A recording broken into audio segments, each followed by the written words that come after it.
Hello everyone, my name is Sonal Singh and I'm a research scholar at Veer Bahadur Singh Purvanchal University, Uttar Pradesh.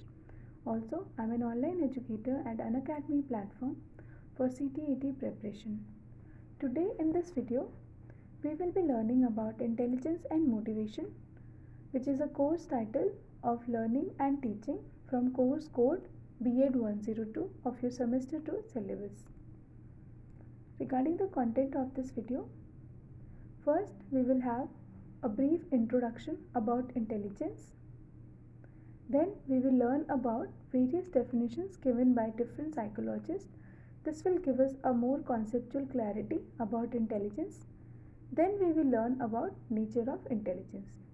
During this video, I will be bilingual in my approach so that it can cater a larger audience. So, let's start. Intelligence is the word which we commonly use in our general conversation about any particular child or individual. So हम अपनी आम बोलचाल की भाषा में जो ये intelligence word है या फिर जिसको हम हिंदी में बुद्धि कहते हैं, इसका हम आम बोलचाल की भाषा में प्रयोग करते हैं, इसका यूज़ करते हैं. इसका हम यूज़ क्यों करते हैं? अगर हमें किसी के बारे में बात करनी होती है या किसी भी पर्टिकुलर बच्चे के बारे में बात करनी होती है या फिर किसी भी पर्सन के बारे में बात करनी होती है, तो ये एक इंटेलिजेंस एक ऐसा वर्ड है जिसको हम हमेशा जो एक नॉर्मल बोलचाल में यूज़ करते हैं, कॉन्वर्सेशन में यूज़ करते हैं किसी को रेफ़र करने के लिए. तो अगर हम किसी के बारे में बात करते हैं या फिर किसी भी इंडिविजुअल के बारे में, किसी भी पर्सन के बारे में बात करने के लिए एक बेसिक रिक्वायरमेंट होती है कि हमने उस पर्टिकुलर बच्चे को या उस पर्सन को कितना ऑब्ज़र्व किया है और ऑब्ज़र्व किस किस डायमेंशंस में किया है. फर्स्ट, उसकी परफॉर्मेंस को कितना हमने ऑब्ज़र्व किया है.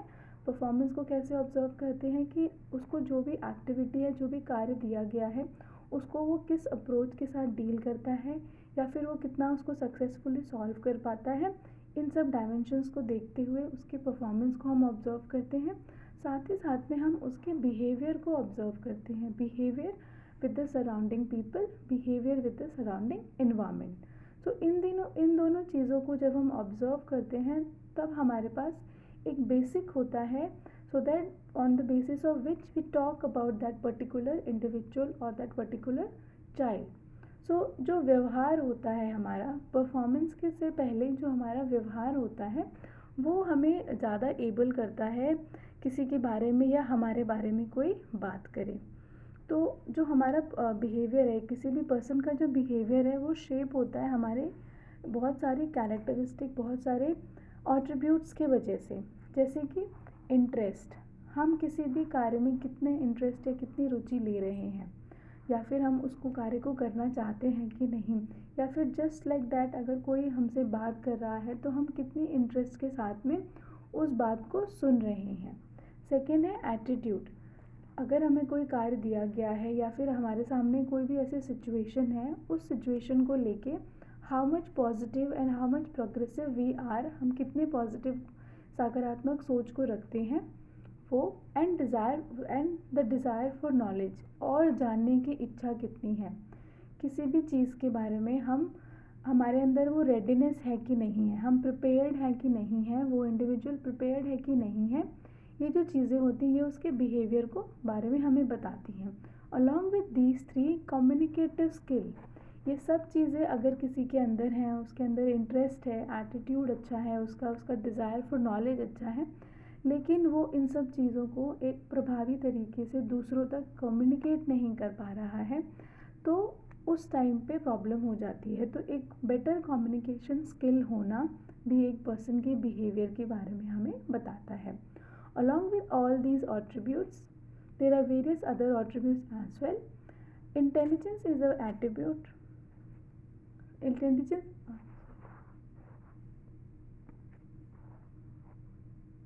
Intelligence is one of the attribute which contributes to a person's behavior in a larger degree.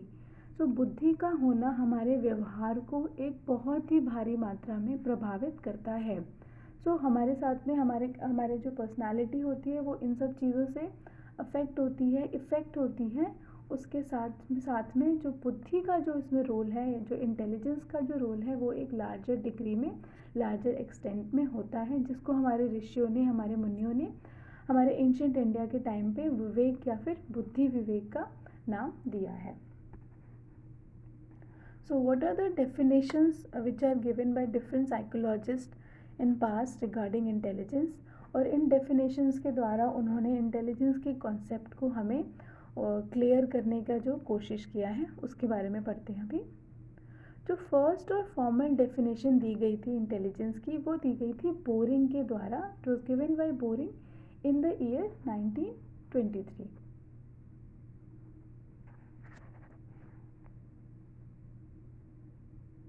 In this definition, he said, intelligence is what intelligence test measures. तो इन्होंने कहा था कि बुद्धि वही होती है जो बुद्धि के परीक्षण में उसका मापन हो पाता है. तो जैसा कि हम इस डेफिनेशन से ही समझ पा रहे हैं कि ये जो डेफिनेशन है, इस डेफिनेशन से हम इंटेलिजेंस के कॉन्सेप्ट के बारे में कोई क्लियर पिक्चर हमें नहीं मिलती. हमें नेचर ऑफ इंटेलिजेंस जो है वो हमें नहीं पता चल रहा है कि इंटेलिजेंस किस तरीके से कार्य करती है, बुद्धि का कार्य कैसा होता है, या फिर बुद्धि एक्चुअली में उसका कॉन्सेप्ट क्या है. क्योंकि जो इंटेलिजेंस टेस्ट है वो भी हमारे पास अबंडेंस में अवेलेबल है. बहुत सारे इंटेलिजेंस टेस्ट हैं जो अवेलेबल हैं. तो किस इंटेलिजेंस टेस्ट द्वारा दिया गया बुद्धि का जो मापन होगा वो बुद्धि कहलाएगा. This definition did not clear the concept. तो अलग अलग जो साइकोलॉजिस्ट थे उन्होंने जो इंटेलिजेंस के कॉन्सेप्ट को अलग तरीके से समझने का और अलग तरीके से समझाने का जो है हमें कोशिश किया था. तो सारे साइकोलॉजिस्ट ने बहुत सारे डेफिनेशंस दी थी. तो मेजरली जो जितनी सारी डेफिनेशंस थी उनको 3 कैटेगरीज में बांटा गया था. Okay, so there are 3 categories in which the definitions of intelligence have been categorized. First जो कैटेगरी थी वो थी ability to adjust in the environment. कोई भी इंडिविजुअल किस तरीके से अपने इन्वायरमेंट में एडजस्ट कर पा रहा है या फिर अपने सराउंडिंग के साथ में किस तरीके से रिस्पॉन्ड करता है, ये उसके ये जो है बुद्धि का जो इन्होंने मतलब फर्स्ट जो ये जो डेफिनेशन थी वो इस पे बेसिस थी कि किस तरीके से कोई भी इंडिविजुअल अपने इन्वायरमेंट में एडजस्ट कर सकता है. तो बहुत सारी डेफिनेशंस इस बेसिस पे बनाई गई थी towards regarding adjustment in the environment. Second category थी एबिलिटी टू लर्न, कि उसके अंदर कितनी क्षमता है नई चीज़ों को सीखने की. सो सेकेंड कैटेगरी ये थी. थर्ड कैटेगरी थी ability to carry out abstract reasoning, जिसको हम हिंदी में कहते हैं अमूर्त चिंतन. एब्स्ट्रैक्ट रीजनिंग क्या होता है कि कोई भी जैसे कि रीजनिंग में अगर हमने पढ़ा होगा तो एक कॉन्क्रीट रीजनिंग होती है, एक एब्स्ट्रैक्ट रीजनिंग होती है. तो बहुत ही अगर मैं सिंपल वर्ड्स में समझाना चाहूँ कि अगर हमने कोई कॉन्क्रीट या कोई सॉलिड चीज़ देखी है, कोई कॉन्क्रीट वस्तु हमारे सामने है, उसको सिर्फ उसकी फ़िज़िकल अपीयरेंस के बारे में ना सोच के या फिर हम उसको डिस्क्राइब करने के लिए सिर्फ उसकी फ़िज़िकल अपीयरेंस को ना देख के उसके पीछे कारण क्या है, उसकी इंटरनल जो एबिलिटीज़ है या फिर रीजनिंग जो है वो उसके बारे में इंफॉर्मेशन जो हम कैसे निकाल सकते हैं, उसका एक कंप्लीट एनालिसिस करना, उसके रिलेशनशिप्स को निकालना या फिर कोई भी प्रॉब्लम को सॉल्व करने के लिए रिलेशनशिप को प्रयोग करके किस तरीके से प्रॉब्लम और आंसर को रिलेट करते हैं हम लोग, ये जो होता है एब्स्ट्रैक्ट रीजनिंग होती है. तो जो थर्ड कैटेगरी ऑफ डेफिनेशंस थी वो एब्स्ट्रैक्ट रीजनिंग या अमूर्त चिंतन के ऊपर बेस्ड थी. इनमें जो 3 डेफिनेशन थी, पहली जो थी ये दी गई थी जीन पियाजे ने 1952 में, जिसमें इन्होंने कहा था कि intelligence is the ability to adopt one's surrounding. जो ये हमने पिछले स्लाइड में पढ़ा कि किस तरीके से एडजस्ट करना होता है इन्वायरमेंट पे, उसके बेसिस पे इंटेलिजेंस की डेफिनेशन दी गई थी. तो इन्होंने कहा, जीन पियाजे ने कहा कि किस तरीके से कोई भी मनुष्य अपने सराउंडिंग में को किस तरीके से अडेप्ट कर रहा है या फिर उसका क्या सोच है अपने सराउंडिंग को लेके, अपने वातावरण को लेके, वो उसकी जो बुद्धि का जो सार होता है उसकी बुद्धि से उसका यही जो है प्रयोग किया जाता है। बुद्धि की क्षमता बुद्धि होने से ये क्षमता होती है, बुद्धि की क्षमता ये होती है कि वो कितना अपने इन्वायरमेंट में एडजस्ट कर सकता है और वो उसको कितना अडेप्ट कर सकता है। अडेप्टेशन से मेरा ये मतलब है कि अगर जैसे बहुत ही सिंपल सा एग्जांपल है कि अगर हम किसी गर्म प्रदेश में रहते हैं, उसके बाद में हम किसी ठंडे जगह में जाते हैं, जैसे कि अगर हम इंडिया में रहते हैं, इंडिया से अगर हम किसी ऐसी कंट्री में गए जहाँ पे मोस्टली जो टाइम है वो वहाँ पे ठंडा रहता है या फिर सर्दियों का मौसम रहता है, जस्ट एन एग्जांपल, तो हम उस इन्वायरमेंट में, उस सराउंडिंग में कैसे अडेप्ट कर रहे हैं। दूसरा एग्जांपल ये रहेगा कि कई बारी अगर हम किसी ऐसे परिवार से जुड़े हुए हैं जहाँ की जो सोच है वो थोड़ी रूढ़िवादी है या फिर थोड़ा सा पिछड़े तरीके की सोच है, लेकिन आफ्टर सम टाइम अगर हम इस तरीके के इन्वायरमेंट में जाएँ जहाँ पे ज़्यादा मॉडर्न लोग रहते हैं या फिर जिनकी सोच मॉडर्न होती है, तो इन दोनों सराउंडिंग्स में, इन दोनों वातावरण में हमने कितना, हमारे अंदर कितनी क्षमता है कि हम दोनों वातावरण में सामंजस्य बिठा के अपने आप को इम्प्रूव करें या फिर अपने आप को वहाँ पे अपने बिहेवियर को हम एक स्टेबिलिटी प्रदान कर सकें। वो जो एबिलिटी होती है वो इंटेलिजेंस होती है। This is what Jean Piaget's definition tell us about. Second जो डेफिनेशन थी वो टर्मन ने दी थी। इन्होंने कहा that an individual is intelligent in the proportion that he is able to carry on abstract thinking. तो जैसा हमने पहले पढ़ा कि कितना एक इंसान अमूर्त चिंतन कर सकता है, उसके अंदर रीजनिंग की कितनी कैपेबिलिटी है। रीजनिंग वो भी जिसमें किसी भी वो कॉन्क्रीट ऑब्जेक्ट या इमेज को सिर्फ उसके बारे में दी गई सूचनाओं के साथ में जो भी इंफॉर्मेशन हमें उसके बारे में दिख रही है, अगर हमें फिजिकली जो हमें इंफॉर्मेशन दिख रही है उनको वो किस तरीके से रिलेट करते हुए, एनालिसिस करते हुए उसके थ्रू वो नॉलेज गेन करता है, ये होती है एब्स्ट्रैक्ट थिंकिंग की एबिलिटी। सो कितना एक इंडिविजुअल अमूर्त चिंतन कर सकता है, एब्स्ट्रैक्ट थिंकिंग रखता है, ये उसकी इंटेलिजेंस होती है। This is what Terman's definition of intelligence tell us about. जो थर्ड डेफिनेशन थी वो वैगनर ने दी थी इन 1937। In this he said, intelligence is the capacity to learn and adjust to relatively new and changing conditions. He said, जैसे कि हमने gene पियाजे के भी डेफिनेशन में ये चीज़ पढ़ा कि किस तरीके से हम किसी भी इन्वायरमेंट में या फिर अपने सराउंडिंग में एडजस्ट करते हैं, वो इंटेलिजेंस होता है। तो इनकी जो डेफिनेशन ये थी कि किसी भी नए या फिर बदलते हुए वातावरण में हमारी जो कैपेसिटी है, हमारी जो क्षमता है कि हम कितना सीख सकते हैं और उस वातावरण में हम कितना अपने आप को एडजस्ट कर सकते हैं, इन दोनों चीज़ों की जो कैपेसिटी होती है वो इंटेलिजेंस होती है। ठीक है।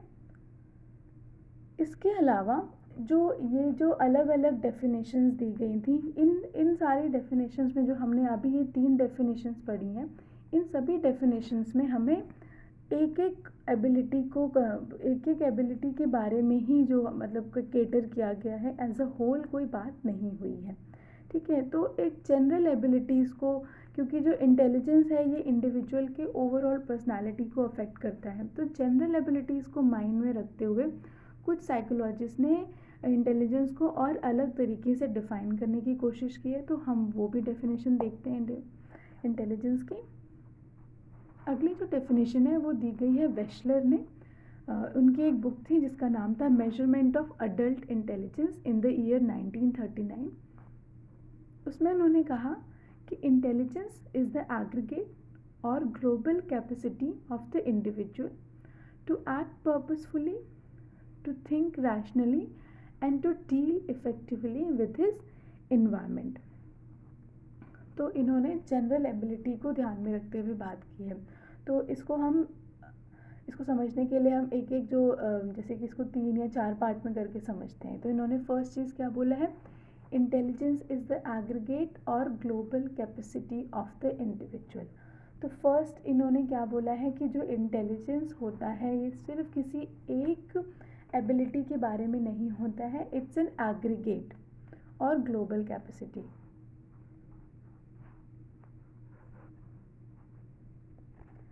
सॉरी।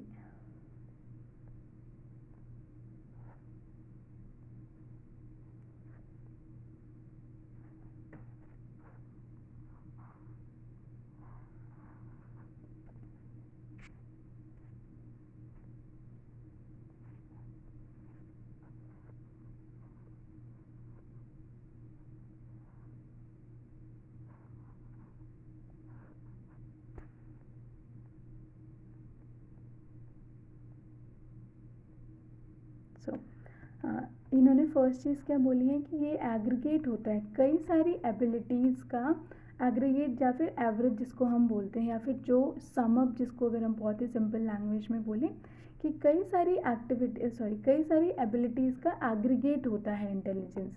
तो पहली चीज़ इनकी ये थी कि ये एग्रीगेट होता है या फिर ग्लोबल कैपेसिटी होती है, एक इंडिविजुअल की ओवरऑल कैपेसिटी होती है क्या करने की, टू एक्ट पर्पसफुली एक्ट करना, मतलब कोई भी एक्टिविटी सिर्फ किसी ने कह दी है इसलिए नहीं करेगा वो इंडिविजुअल, उसको उस एक्टिविटी का पर्पस क्या है, उसका रिजल्ट क्या होने वाला है, इन सब सारी चीज़ों की उसको जो है इसकी समझदारी या फिर इन सब सारी चीज़ों की इन्फॉर्मेशन उसके पास रहती है।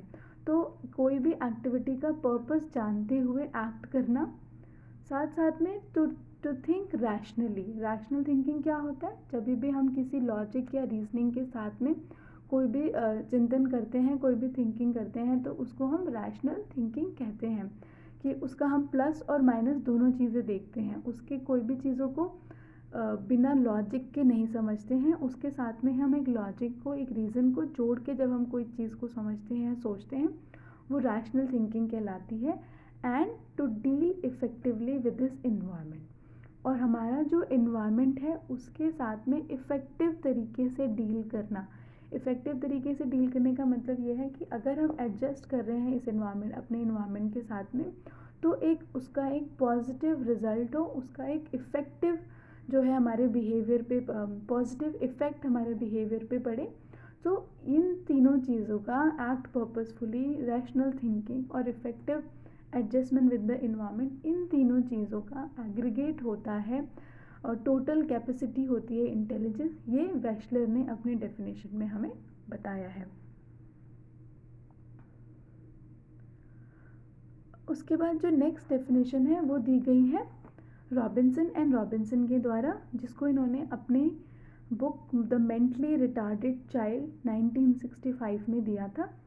इसमें इन्होंने कहा कि intelligence refers to the whole class of cognitive behaviors which reflect an individual capacity to solve problems with insight, to adapt himself to new situations, and to think abstractly, and to profit from his experiences. So ये भी एक general ability को ध्यान में रखते हुए definition इन्होंने दी है रॉबिन्सन एंड रॉबिन्सन ने। तो इसको भी हम ब्रेक कर करके समझने की कोशिश करते हैं। तो पहली बात इन्होंने क्या कही है कि intelligence refers to the whole class of cognitive behaviour. तो पहली बात तो कॉग्निटिव बिहेवियर क्या होता है। कॉग्निटिव बिहेवियर ये होता है कि अगर हमें कोई नॉलेज दी गई है तो हम उस नॉलेज को कैसे आइडेंटिफाई कर सकते हैं। कॉग्निटिव बिहेवियर किस तरीके से कार्य करता है कि पहले हम नॉलेज को आइडेंटिफाई करें। नॉलेज को आइडेंटिफाई करने से ये मतलब होता है कि हमारे पास जब भी हम कोई कम्युनिकेशन करते हैं तो हमारे पास कई सारी सूचनाएं मिलती हैं, इन्फॉर्मेशन मिलती हैं, कई सारी चीज़ें मिलती हैं। उसमें हमारी उस कॉन्टेक्स्ट में नॉलेज क्या है उसको हम पहले से आइडेंटिफाई करें। उसके साथ में उसके बाद हम अंडरस्टैंड करें, नॉलेज को अंडरस्टैंड करें।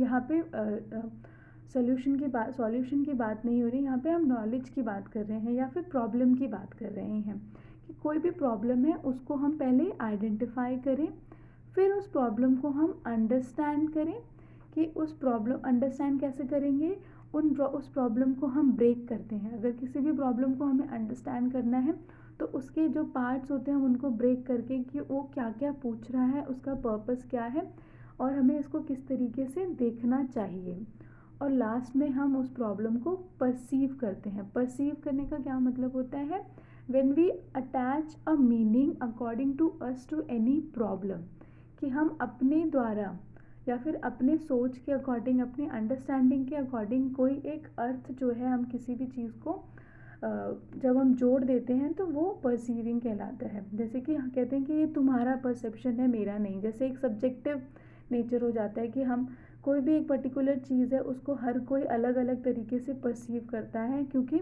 उसकी जो प्रीवियस एक्सपीरियंसेस हैं उससे उसको अलग तरीके की नॉलेज मिली है, मुझे अलग तरीके की नॉलेज मिली है, तो मेरा परसेप्शन अलग होगा, किसी दूसरे इंडिविजुअल का अलग होगा।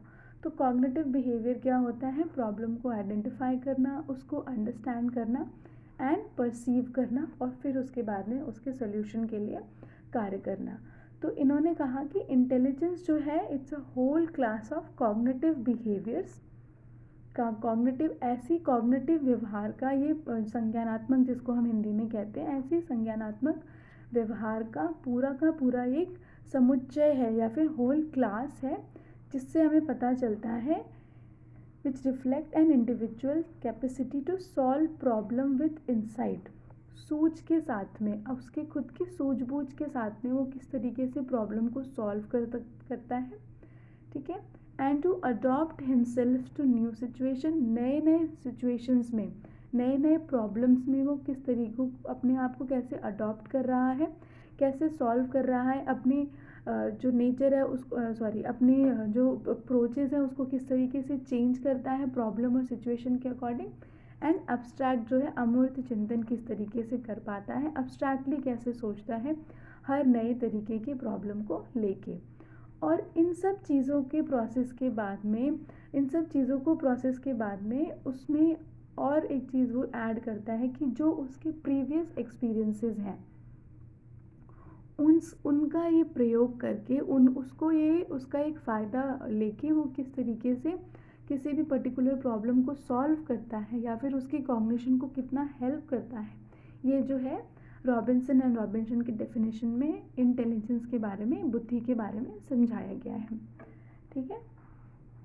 After that the next definition is given by Stoddard in his book on the meaning of intelligence in the year 1941.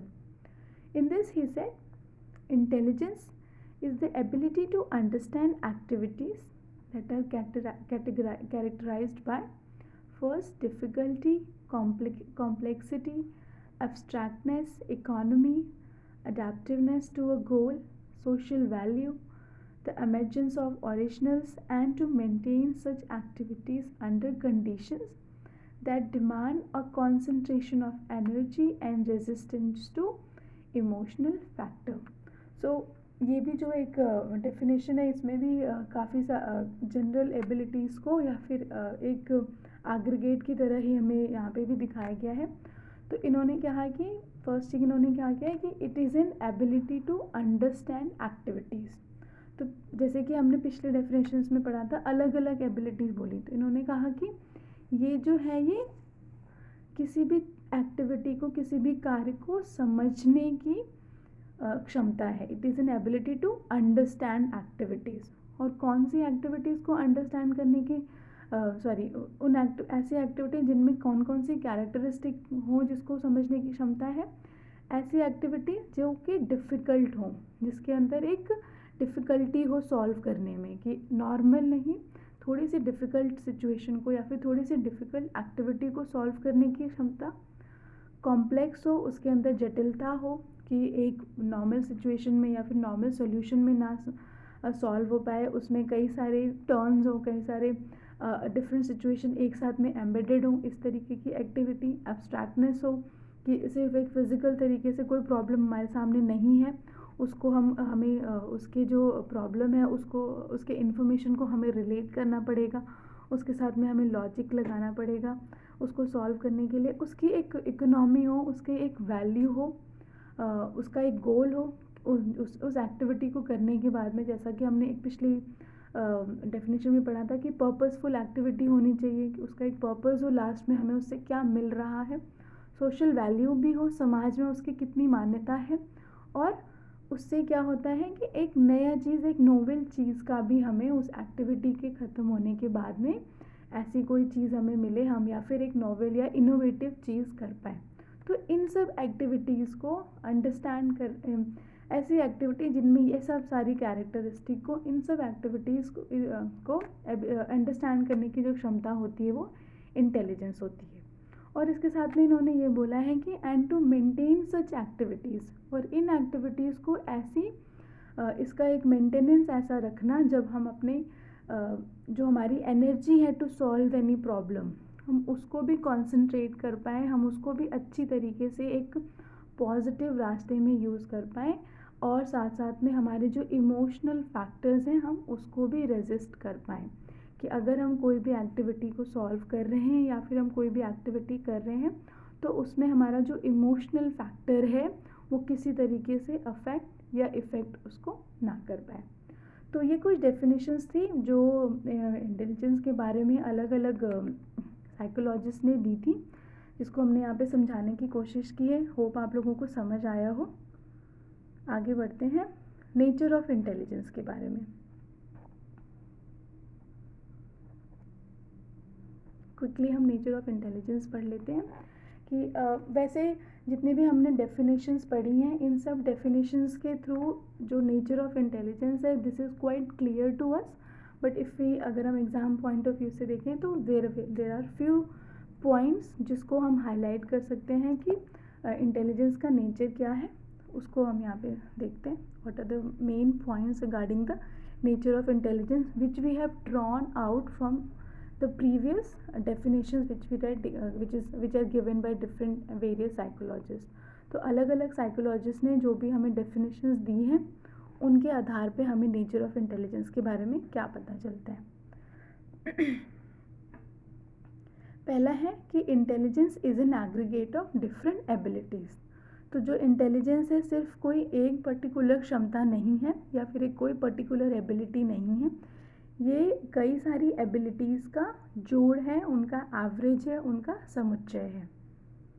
दूसरा ये कि intelligence can help in solving any problem with insight by the help of the previous by the help of the previous experiences.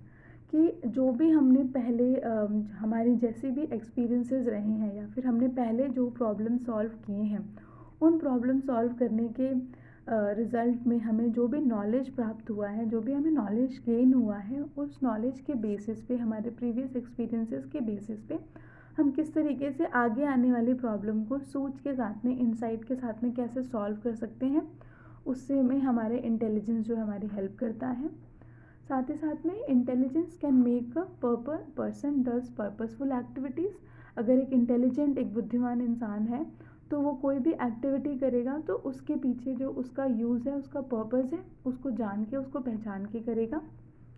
साथ में ही intelligence teaches one to adjust and adapt in an impressive way in the surrounding environment. अपने वातावरण में किस तरीके से adjust करना है, उसको किस तरीके से अपनाना है, वो भी एक इम्प्रेसिव तरीके से, ताकि उसका अच्छा इफ़ेक्टिव रिज़ल्ट हो इन फ्यूचर, वो भी इंटेलिजेंस हमें सिखाता है। साथ ही साथ intelligence helps one to do rational and abstract thinking and helps to develop moral values as well. कि इसके द्वारा हमें रैशनल थिंकिंग करने की जो हमारे अंदर एक क्षमता होती है वो आती है कि हम किसी भी अगर हम सोच रहे हैं तो एक लॉजिक्स और एक रीज़न के साथ में सोचें। सिर्फ किसी कार्य को हमें दे दिया गया या फिर उसको मेमोराइज़ ना कर लें, उसको रोड लर्निंग ना कर लें, उसके पीछे जो लॉजिक है, रीज़न है, उसको ऐड करने की जो क्षमता है वो हमें इंटेलिजेंस के द्वारा मिलती है। साथ ही साथ एब्स्ट्रैक्ट थिंकिंग की जो है इंटेलिजेंस हमें देता है, ability to think abstractly and to develop moral values as well. साथ ही साथ an intelligent person gets through with a difficult activity with understanding of problem and it also adds value to the activity। कि उसको problem की समझ होती है, जैसा हमने एक कॉग्निटिव बिहेवियर में पढ़ा था कि ये एक कॉग्निटिव बिहेवियर है। कॉग्निटिव बिहेवियर को समझने की एबिलिटी है कि किस तरीके से हम अपनी प्रॉब्लम को आइडेंटिफाई करके, उसको अंडरस्टैंड करके, उसको परसीव करके उसको सॉल्व करते हैं। तो this is what intelligence enables a person to do to utilize the cognitive affect cognitive part of the behavior, as well as intelligence is distributed as a majority of people are at average.